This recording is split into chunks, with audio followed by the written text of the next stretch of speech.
അവരുടെ അഭിപ്രായം അതിന് പറയുക എന്നുള്ളതാണ് നല്ല കാര്യം. റിവ്യൂ ചെയ്യുന്ന ആൾക്കാരുണ്ട്. അപ്പോൾ അതിന് എനിക്ക് കേട്ടിട്ട് ചിരിയാണോ കച്ചിലാണോ വരാതെന്ന ഒരാൾ ചെയ്ത ഒരു വീഡിയോ എന്ന് പറയുന്നതിൽ അവർ വളരെ ഘോരമായി പ്രസംഗിക്കുന്നു. അതിന്റെ താഴെ വന്ന ആൾക്കാർ വന്ന് കമന്റ് ഇടുന്ന നിങ്ങൾ പറഞ്ഞതാ ശരി, ഈ വഴി ടീച്ചർ സഞ്ചരിച്ചിട്ടുണ്ടെങ്കിൽ നല്ലതായിരുന്നു, അങ്ങനെ ഇങ്ങനെയൊക്കെ പറയുന്നത്. അപ്പോൾ എനിക്ക് തോന്നുന്നു 19-20 മിനിറ്റ് ഉണ്ടാ വീഡിയോ. ഈ 20 മിനിറ്റ് നിങ്ങൾ ഈ ആൾക്കാരുടെ അടുത്തേക്ക് ഇപ്പം ആരെപ്പറ്റിയാണോ ഞാൻ വീഡിയോ ചെയ്തത്, അല്ലെങ്കിൽ ഇപ്പം ആ വീഡിയോയിൽ പറയുന്നതെന്ന് പറഞ്ഞാൽ കാട്ടിൽ താമസിക്കുന്ന ആൾക്കാരെ സഹായിക്കുന്നതിന് സാധനങ്ങൾ കൊണ്ട് കൊടുക്കുന്നതിന് വരെ അവർക്ക് വിദ്യാഭ്യാസം നൽകണം, അവർക്ക് ജോലി കൊടുക്കണം, അവരെ നാട്ടിലേക്ക് കൊണ്ടുവരണം, അവർക്ക് പറഞ്ഞ് മനസ്സിലാക്കണം, അങ്ങനെ ഇങ്ങനെയൊക്കെ പറയുന്നുണ്ട്. 20 മിനിറ്റ് വീഡിയോയിൽ പറഞ്ഞ കാര്യം ഇവരുടെ ഇടയിൽ ഒരു 20 മിനിറ്റ് ഒന്ന് സംസാരിച്ച് കാണിക്കും. ഞാനും ആദ്യമായിട്ട് അവിടെ പോകുമ്പോഴത്തേക്ക് അങ്ങ് മലമറിക്കുന്നു പറഞ്ഞാൽ പോയത്. ഞാൻ പോകുന്നു, പിള്ളേർക്കെല്ലാം വിദ്യാഭ്യാസം, എല്ലാവർക്കും പിന്നെ പുറത്തിറക്കുന്നു, എല്ലാവർക്കും വീട് വെച്ച് കൊടുക്കുന്നു, ഞാൻ പറയുന്നത് അവർ കേൾക്കുന്നു, അവരുടെ ജീവിത രീതി ശരിയാവും, ഞാൻ കൊണ്ട് കൊട്ട ഉണ്ടാക്കുന്നു, ചട്ടി ഉണ്ടാക്കുന്നു, കൊണ്ടുവയ്ക്കുന്നു, എല്ലാം വിചാരിച്ചു. പക്ഷേ അതൊന്നും നടക്കുന്നു പറഞ്ഞാൽ ഇപ്പൊ അതിൽ 100 പേരുണ്ടെങ്കിൽ 2-3 വർഷം നമ്മൾ അവരുടെ ഇടയിൽ പ്രവർത്തിച്ച് കഴിയുമ്പോൾ 100-ൽ ഒരു 10-20 പേർക്ക് നാട്ടിലേക്ക് വരണം, നാട്ടിൽ ജീവിക്കണം, ഞങ്ങളുടെ മക്കൾ നന്നാവണം എന്നുള്ളൊരു തോന്നലുണ്ടാവും. അത് മാത്രം അവരെ. സീതത്തോട് എന്ന ചാനലിലെ ദീപ്തി ടീച്ചർ അവരുടെ വീഡിയോസുകൾ ഞാൻ പലപ്പോഴും ശ്രദ്ധിക്കാറുണ്ട്. മറ്റൊന്നുമല്ല, നല്ല ഗ്രാമീണ ഭംഗി ഒക്കെ എടുത്ത് കാണിക്കുന്ന വീഡിയോസാണ്. വളരെ രസമാണ് അവരുടെ വീഡിയോസ് കണ്ടുകൊണ്ടിരിക്കുക. അപ്പം വർഷങ്ങളായിട്ട് ഞാൻ വാച്ച് ചെയ്യുന്ന ഒരു ചാനലാണ്. അപ്പം ഇതിനകത്ത് ഇപ്പോൾ 2 ദിവസമായിട്ട് അവരുടെ വീഡിയോസ് എടുത്ത് ഒരുപാട് പേര് റിയാക്ഷൻ വീഡിയോസ് ചെയ്യുന്നുണ്ട്. അപ്പം അതിനകത്ത് മെയിൻ കണ്ടൻറ്റ് എന്താണെന്ന് വെച്ചാൽ, അപ്പോൾ കാടിനുള്ളിലൊരു സംഭവം ഉണ്ടായി. അതായത് ടീച്ചർ ഒരു സാമൂഹ്യ പ്രവർത്തകയാണ്. ഒരുപാട് വർഷങ്ങളായിട്ട് യൂട്യൂബിൽ നിന്ന് കിട്ടുന്ന വരുമാനത്തിൽ നിന്ന് കുറച്ച് എടുത്തിട്ട് ആദിവാസികളെ കാണാൻ പോകും. അവർക്ക് വേണ്ടുന്ന പലവ്യഞ്ജന സാധനങ്ങൾ, അതുപോലെ തന്നെ ഡ്രസ്സുകളാണെങ്കിലും ഒക്കെ മേടിച്ച് കൊടുക്കാറുണ്ട്. അതായത് യൂട്യൂബിൽ നിന്ന് കിട്ടുന്ന വരുമാനത്തിൻ്റെ ഒരു ഭാഗം കൊടുക്കാറുണ്ട്. ഇപ്പം കുറച്ച് പേര് റിയാക്ഷൻ വീഡിയോസ് ചെയ്തിരിക്കുന്നത് അവർ ഇത്രയും നാൾ ചെയ്ത ആ പ്രവൃത്തിയൊക്കെ വളരെ വില കുറച്ച് കണ്ടുകൊണ്ട് ഇതൊന്നുമല്ല ചെയ്യേണ്ടത്, ഇത് ചെയ്യുമ്പോഴത്തേക്ക് അവർ കൂടുതൽ ഇത് മേടിക്കുന്ന ആളുകൾ മടിയന്മാരായി മാറുകയാണ് നിങ്ങൾ ചെയ്യുന്ന പ്രവൃത്തിയിലൂടെ എന്ന് പറഞ്ഞ് വളരെ കുറ്റപ്പെടുത്തുകയാണ്. അപ്പോൾ ഒരു വിഭാഗം ആളുകൾ നമ്മൾ എന്ത് നല്ല പ്രവൃത്തി ചെയ്താലും അതിലൊരു കുറ്റം കണ്ടുപിടിക്കുകയാണ്. പക്ഷേ ഈ വീഡിയോ ചെയ്യുന്ന ഇവർ ഇതെങ്ങാനും ചെയ്യാറുണ്ടോ? എന്നിട്ട് ഇവർ പറയുന്നത് അവർക്ക് വേണ്ട വിദ്യാഭ്യാസവും മറ്റുള്ള സൗകര്യങ്ങളുമാണ് ചെയ്തു കൊടുക്കേണ്ടത്. മനസ്സിലായോ? അതൊക്കെയാണ് ചെയ്യേണ്ടത്, അല്ലാതെ അവരെ മടിയന്മാരാക്കി മാറ്റുകയല്ല ചെയ്യേണ്ടതെന്നൊക്കെ പറഞ്ഞ് കുറേ കുറ്റങ്ങൾ. അപ്പം ദീപ്തി വ്യക്തമായിട്ട് പറഞ്ഞു, നിങ്ങൾക്കിത് നിസ്സാരമായിട്ട് വീഡിയോയിൽ വന്ന് പറയാം, പക്ഷേ അത് പ്രാവർത്തികമാക്കുക എന്ന് പറഞ്ഞാൽ അതൊരു വലിയൊരു ടാസ്ക്കാണ് അല്ലേ? പിന്നെ അതുകൂടാതെ വളരെ ഓപ്പണായിട്ട് ദീപ്തി ടീച്ചർ പറഞ്ഞൊരു കാര്യമുണ്ട്, ഞാനായാലും നിങ്ങളായാലും എല്ലാവരും യൂട്യൂബ് വീഡിയോ ചെയ്യുന്നത് വരുമാനത്തിന് വേണ്ടിയാണ്, അല്ലാതെ ഇവിടെ സൊസൈറ്റിയെ സേവിക്കാൻ വേണ്ടിയിട്ടൊന്നും അല്ല യൂട്യൂബ് വീഡിയോസ് ചെയ്യുന്നത് എന്നും അവർ വളരെ ഓപ്പണായിട്ട് പറയുന്നുണ്ട്. ഞാൻ ഇങ്ങനെയാണ് ഞാൻ ചെയ്യുന്നതാണ് ശരിയെന്ന് എന്ന രീതിയിൽ തന്നെയാണ് അവർ വീഡിയോ ചെയ്യുന്നത്. ഓക്കെ, അത് കഴിഞ്ഞിട്ട് അവർ പറയുന്ന അടുത്ത പോയിന്റ്, അപ്പം അവർ നിരന്തരമായിട്ട് പോയി കണ്ടുകൊണ്ടിരുന്നത് അവർ പഠനോപകരണങ്ങൾ വാങ്ങിച്ചു കൊടുത്ത് ആ കുട്ടിയെ പഠിപ്പിക്കാനൊക്കെ മുന്നോട്ട് വന്നതാണ്. അപ്പോൾ ആ കുട്ടി ഇങ്ങനൊരു സംഭവം നടന്നു എന്ന് പറഞ്ഞപ്പോൾ തന്നെ അവർക്ക് ഭയങ്കര ഷോക്കായി. ഉത്രാടത്തിന് എന്തുവാണ് ആ ഒരു വിഷയം അവർ അറിയുന്നത്. അവരതോടെ പറയുന്നുണ്ട്, ഞാൻ പ്രാവശ്യം ഓണം ആഘോഷിക്കുന്നില്ല എന്നും അവർ വളരെ വ്യക്തമായിട്ട് പറയുന്നുണ്ട്.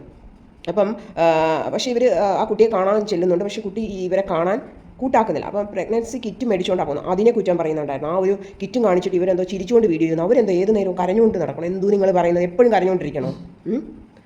എന്തിലും ഒരു കുറ്റം നെഗറ്റീവ് മാത്രമാണല്ലോ നിങ്ങൾ കാണുന്നത്. പിന്നെ അവർ ആ പ്രഗ്നൻസി കിറ്റുമായിട്ട് ചെല്ലുന്നു, കുട്ടിയുടെ അമ്മയെ കാണുന്നു.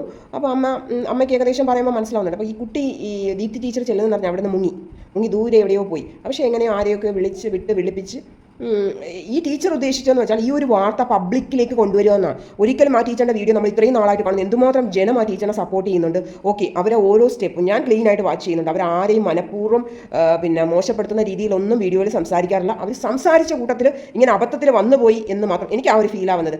നിങ്ങൾക്ക് ഒരുപക്ഷെ അറിയാൻ പറ്റും എൻ്റെ വീഡിയോയിലൊക്കെ വരുന്നത്, അത് അറിയാതെ അവർ പറഞ്ഞു പോയതാണ്. പക്ഷേ എന്നിട്ട് അവർ പേരോ അച്ഛനമ്മമാരുടെ പേരോ ഒന്നും പറഞ്ഞിട്ടില്ല, അത് അറിയാതെ ആ ഫ്ലോയിൽ വന്നു പോയത്. അത് കേൾക്കുമ്പോൾ മനസ്സിലാവും. അതിനെ എടുത്ത് എല്ലാവരും റിയാക്ഷൻ വീഡിയോയിട്ട് തലങ്ങും വിലങ്ങും ആ ഒരു വിഷയത്തിന് വക്രീകരിക്കുന്ന ഒരു രീതിയാണ് ഞാൻ കണ്ടത്. ഓക്കെ, അവരുടെ ഉദ്ദേശം വളരെ ജെന്യൂനായിരുന്നു. ഇത് പബ്ലിക്കിലേക്ക് കൊണ്ടുവരിക, നിയമപരമായിട്ട് ഉള്ള ഹെൽപ്പുകൾ അവർക്ക് കിട്ടാൻ വേണ്ടിയിട്ട്. അവർ കൺഫേം ആക്കിയിട്ടില്ല കുട്ടി പ്രഗ്നൻ്റ് ആണോ എന്ന് കൺഫേം ആക്കിയില്ല. അപ്പോൾ അധികാരികളെ നേരിട്ട് ചെന്ന് അത് കൺഫേം ആക്കട്ടെ, അതിനുള്ള നിയമ നടപടികൾ എടുക്കട്ടെ എന്നൊരു ഉദ്ദേശത്തോടെയാണ് അവർ ആ വീഡിയോ ചെയ്തിരിക്കുന്നത്. അതിനെ ഇത്രയും കുറ്റപ്പെടുത്തേണ്ട ആവശ്യമില്ലായിരുന്നു.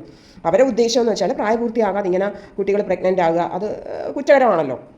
ഓക്കെ, അപ്പോൾ അവർക്കൊരു ബോധവൽക്കരണം കിട്ടിക്കോട്ടെ എന്നൊക്കെയാണ് അവർ ഉദ്ദേശിച്ചത്. മനസ്സിലായോ? അവിടെ കാട്ടിലൊരു, അതൊക്കെ നമ്മളിപ്പോൾ ഞെട്ടിക്കുന്ന വാർത്തയാണ്. കാട്ടിൽ ഇങ്ങനെ ഇതേപോലെ മെച്ചോർഡ് ആവാത്ത കുട്ടികൾ പ്രഗ്നൻ്റ് ആവുകയാണെങ്കിൽ ആ വിവരം അറിഞ്ഞ ഉടനെ അമ്മയും കുഞ്ഞും അവിടെ നിന്ന് അപ്രത്യക്ഷമായിട്ട് പിന്നീട് പ്രസവിച്ചതിന് ശേഷം കുഞ്ഞുമായിട്ടാണ് തിരിച്ചു വരുന്നത്. അപ്പോൾ ആരെങ്കിലും ചോദിച്ചാൽ പറയും ആ അമ്മ തന്നെ പ്രസവിച്ചാന്ന് പറയും. ഈ ഒരു രഹസ്യം ഒളിച്ചു വെക്കും. അതുപോലെ തന്നെ പിന്നീട് വേറൊരു വാർത്തയും ടീച്ചർ പറയുന്നുണ്ട്, ഇപ്പോൾ എത്ര ദാരിദ്ര്യമാണെങ്കിലും കുട്ടിയുടെ എണ്ണത്തിൽ ഒരു കുറവുമില്ല. അപ്പോൾ അതിൻ്റെ ഉദ്ദേശം എന്താണെന്ന് വെച്ചാൽ ഗവൺമെൻറ്റിൽ നിന്നും ഒരു കുട്ടി ജനിക്കുമ്പോഴത്തേക്കും 2000 രൂപ കിട്ടും. ഇവരെ സംബന്ധിച്ച് അതൊരു വലിയ എമൗണ്ടാണ്. പിന്നെ കുട്ടികളുള്ള പിന്നെ ഫുഡാണെങ്കിലും ഒക്കെ അംഗനവാടി അങ്ങനെ ഇങ്ങനെയൊക്കെ ഫുഡും കിട്ടും. അപ്പോൾ കുട്ടികൾ എങ്ങനെയെങ്കിലും അങ്ങ് വളർന്നോളും. ഈ 2000 രൂപ അവർക്ക് വലിയൊരു മുതൽക്കൂട്ടാണ്. അങ്ങനെ അതുകൊണ്ട് ഇങ്ങനെ ഓരോ വർഷവും കുട്ടികളെ ജനിപ്പിച്ചുകൊണ്ടേ ഇരിക്കും. എന്തിനാണ് ഈ 2000 രൂപ കിട്ടാൻ വേണ്ടിയിട്ട്? അതൊക്കെ ടീച്ചറുടെ വീഡിയോയിലൂടെയാണ് നമ്മൾ അറിയുന്ന ഞെട്ടിക്കുന്ന സത്യങ്ങളാണ്.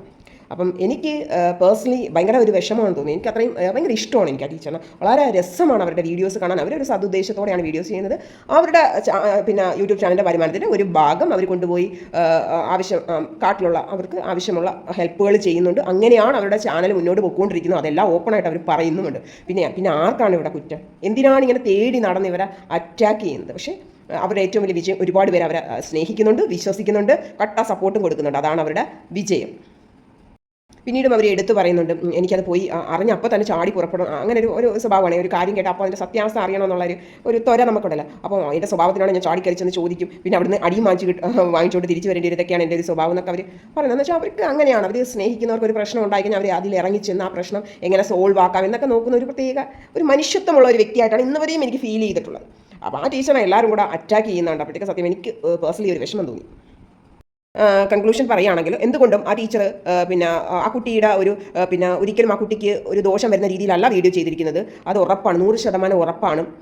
എന്നിട്ട് അവരത് എടുത്ത് പറയുന്നുണ്ട്. അവിടെ നടക്കുന്ന ഓരോ കുട്ടികളുടെ ഓരോ സംഭവങ്ങളും എല്ലാം വിളിച്ച് പറയാൻ ചാരന്മാരെന്ന് അവർ തമാശ രീതിയിലാണ് പറയുന്നത്. അതായത് അവർക്ക് അത്രയും ബന്ധമുണ്ട്. അപ്പം ചില വീട്ടിലേക്കൊക്കെ ഇങ്ങനെ ഫുഡ് കൊടുക്കുമ്പോൾ ഈ മദ്യപിക്കുന്ന ഭർത്താക്കന്മാരില്ല, ആ ഫുഡിന് അതായത് ആ സാധനത്തിനെ മറിച്ച് വിറ്റ് ആ പൈസ കൊണ്ടുപോയി മദ്യപിക്കുന്നവരൊക്കെ ഉണ്ട്. അപ്പോൾ ഇവർ ഇത് കൊടുത്തതിന് ശേഷം അന്വേഷിക്കാറുണ്ട്, ഇതെങ്ങനെയാണ് കൈകാര്യം ചെയ്യുന്നതൊക്കെ അന്വേഷിക്കാറുണ്ട്. ഇവർ മെയിനായിട്ട് ഫോക്കസ് ചെയ്യുന്നത് കൊച്ചുകുട്ടികളെയും വയസ്സായവരെയാണ് ഫോക്കസ് ചെയ്യുന്നത്. അവർക്ക് വേണ്ടിയുള്ള ഹെൽപ്പാണ് ചെയ്യുന്നത്. പക്ഷേ അതിൻ്റെ ഫലം കൂടെ ഉള്ളവരും പറ്റുന്നു എന്നുള്ളതാണ്. അതിലിപ്പോൾ ഒന്നും പറയാൻ ഒക്കത്തില്ലല്ലോ. നമ്മൾ കൊടുക്കുന്നു, അത് എങ്ങനെയാണ് അത് ഉപയോഗിക്കേണ്ടത് അവരല്ലേ തീരുമാനിക്കേണ്ടത് അല്ലേ? അപ്പം എന്തായാലും എന്താ പറയേണ്ടത്? ടീച്ചർ ഉദ്ദേശിച്ചത് ഇത് ഗവൺമെൻറ് അധികാരികൾ അറിയുവാണെങ്കിൽ അവർക്ക് വേണ്ട ബോധവൽക്കരണ ക്ലാസ്സുകൾ കൊടുക്കുകയും അങ്ങനെയൊക്കെയുള്ള സദുദ്ദേശമാണ് ആ ടീച്ചർ ഉദ്ദേശിച്ചിരിക്കുന്നത്. മനസ്സിലായി? അപ്പം അവിടെ തന്നെ ഇപ്പം പറയുന്നുണ്ട് ഒരു ഫാമിലി ചെന്ന് കഴിഞ്ഞാൽ 10-12 കുട്ടികളാണ്. അപ്പോൾ അവർക്ക് ആ ഒരു അറിവില്ലായ്മ കൊണ്ടാണ് ഇത് സംഭവിക്കുന്നത് അല്ലേ? അപ്പോൾ അതൊരു ബോധവൽക്കരണ ക്ലാസ് കിട്ടുകയാണെങ്കിൽ അത്രയും നല്ലതായിരിക്കും. അങ്ങനെയൊക്കെ വെച്ചിട്ടാണ് ടീച്ചർ ഇത് വീഡിയോ ആക്കി പബ്ലിക്കിലേക്ക് വിട്ടത്. പക്ഷേ ടീച്ചർ അത് എടുത്ത് പറയുന്നുണ്ട്, ഈ ഒരു വിഷയം വീഡിയോ ആയിട്ട് ചെയ്തപ്പോഴും അറിയാമായിരുന്നു, ഇത് എവിടെന്നെങ്കിലുമൊക്കെ ഒരു ഏണിയായിട്ട് വരുമെന്നും ടീച്ചർ നല്ല ബോധമുണ്ടായിരുന്നു. അതിന് ആരോ പറയുന്നുണ്ട് ഒരു ബോധമില്ല, ഇത്രയ്ക്ക് വിവരം ഇല്ലാതാണോ വീഡിയോ പിന്നെ പബ്ലിക്കിലേക്ക് ആക്കേണ്ടതെന്നൊക്കെ പറഞ്ഞ് കുറ്റപ്പെടുത്തുന്നത്. ഒന്നുമല്ല, എല്ലാം ചിന്തിച്ചിട്ട് തന്നെയാണ് ചെയ്തിരിക്കുന്നത്. അതും ടീച്ചർ എടുത്ത് പറയുന്നത് ആ കുട്ടിയാണെങ്കിലും വിദ്യാഭ്യാസത്തിൻ്റെ വിലയെക്കുറിച്ച് വിദ്യാഭ്യാസം ചെയ്യണമെന്നും ഭയങ്കര രീതിയിൽ ആ കുട്ടിയെ മോട്ടിവേറ്റ് ചെയ്യുമായിരുന്നു ടീച്ചർ എന്നൊക്കെ എടുത്ത് പറയുന്നുണ്ട്. പിന്നീട് മെയിനായിട്ട് പറഞ്ഞൊരു പോയിന്റ്, അതിൽ കുറച്ച് സ്ത്രീകൾ ചേർന്നിട്ട് ഈ കുട്ടിയുടെ അമ്മയെടുത്ത് പറഞ്ഞു കൊടുത്തിരിക്കുന്നു, നിങ്ങൾക്ക് ദോഷം വരുന്ന രീതിയിൽ വീഡിയോ പബ്ലിഷ് ചെയ്തിട്ടുണ്ട്, അതിനിപ്പോൾ പോലീസ് അറിഞ്ഞാൽ ഈ കൊച്ചിനെ ജയിലിൽ പിടിച്ചിടും, അങ്ങനെയാണ് ഇങ്ങനെയെന്നൊക്കെ പറഞ്ഞ് ഈ കുട്ടിയുടെ അമ്മയെ പേടിപ്പിച്ചിരിക്കുക, കുട്ടിയും പറഞ്ഞ് പേടിപ്പിച്ചിരിക്കുക. അപ്പോൾ അവരുടെയൊക്കെ ഉദ്ദേശം എന്ന് വെച്ചാൽ ഇവർ വീഡിയോ ചെയ്യുന്നതിലുള്ള അസൂയ ഉണ്ടായിരിക്കും. ഏതൊക്കെ രീതിയിലാണ് ആളുകൾ ഓരോ കാര്യങ്ങൾ ചിന്തിക്കുന്നത് അല്ലേ? ടീച്ചർ ഒരു സാമൂഹ്യ പ്രവർത്തകയാണ്. വീണ്ടും അതുപോലെ ഓരോ ഹെൽപ്പുകൾ ചെയ്യട്ടെ, അതിനുള്ള സൗകര്യം ചെയ്തു കൊടുക്കുക എന്ന ഒരു സ്ഥാനത്ത് അവരെ കുറ്റപ്പെടുത്താതെ, ദയവ് ചെയ്ത് നിങ്ങൾ കുറ്റപ്പെടുത്താതിരിക്കുക. Okay, thank you.